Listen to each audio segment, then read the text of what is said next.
দেখেন ভাই, অন্যের জিনিস দেখে হায় হতাশ করবেন না।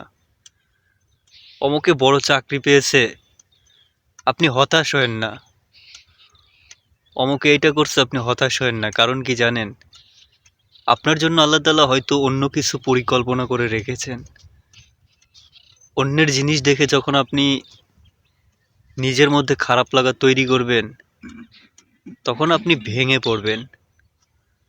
দেখুন, কেউ একজন সরকারি চাকরি পেয়েছে, আপনি পান নাই। এতে আপনাকে মানুষ কটাক্ষ করছে, কিন্তু ওই চাকরিটা যদি আপনি পেতেন, হয়তো আপনি ব্যাগ গুছায় যখন বাড়ি থেকে বের হবেন, রাস্তায় অ্যাক্সিডেন্ট হয়ে আপনি মারা যেতে পারতেন। ধরে নেন, কিন্তু আপনি চেষ্টা ছাড়বেন না। আপনি যে এই জন্য সরকারি চাকরি করবেন না বা এই জন্য অ্যাপ্লাই করবেন না, এইটা না। আপনি চেষ্টা করবেন, কিন্তু না হলে ভাববেন যে এটা আমার জন্য নিয়ামত ছিল না। আপনি রাস্তায় গিয়ে মারা যেতে পারতেন। জয়েন করার দিন ভাববেন যে এটা আমার জন্য আল্লাহ লিখে রাখে নাই, হতাশ হওয়া যাবে না। দেখেন, এই সমাজের মানুষ চাকরি ছাড়া কিছু বোঝে না। তারা পড়ালেখা করছেন, চাকরি করতে হবে, এটা ছাড়া কোনো ওয়ে নাই।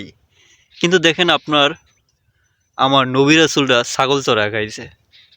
ওনারা ব্যবসায় বেশি মানুষকে উদ্বুদ্ধ করেছে। নবী, স্বয়ং নবী বলছে ব্যবসা করো, ব্যবসায় বারাকা বেশি। এতে লস থাকে কিন্তু আনলিমিটেড ইনকাম করা যায়। ছাগল চড়াইলে এতে ক্ষতি কি?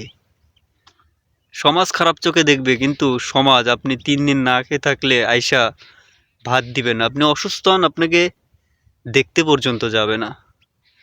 আপনি ঋণে পড়েন, আপনার ঋণ শোধ করবে না। সারাটা জীবন মানুষ কথা শোনাবে, এটা আপনাকে মেনে নিতে হবে। এটা নবী রাসূলদেরও শোনাইছে, তারা মেনে নিছে। নবীকে পাথর মারছে, তো আপনি আমি কি তুচ্ছ? তো আমাকে তো মানুষ কথা বলবেই, আপনাকে বলবেই। দেখেন, আজকে একটা ঘটনা বলি। একটা জিনিস আমি অ্যাপ্লাই করেছিলাম না, সেটা করলে, এই যে সামনে ভোট, এই ভোটে যদি আমি ওই জিনিসটাতে যদি করতাম, তাহলে হয়তো 6,000 টাকা পাইতাম। কিন্তু এটা আমি করি নাই, হয়তো এটা আমার জন্য আল্লাহ তাআলা আমার খাতায় লিখে রাখে নাই, নসিবে। কিন্তু সত্যি কথা বলতে, অনেকেই করছিল এবং একজনের ভাগ্যে অ্যাক্সিডেন্ট লেখা ছিল। সেই মানুষটা আজকে জীবন মৃত্যুর সাথে পাঞ্জা লড়তেছে। তার পা ভেঙে গেছে, মুখ চোখের অবস্থা দেখার মতো না। সত্য ঘটনা। কারণ সেইটা হয়তো তার জন্য নিয়ামত ছিল না।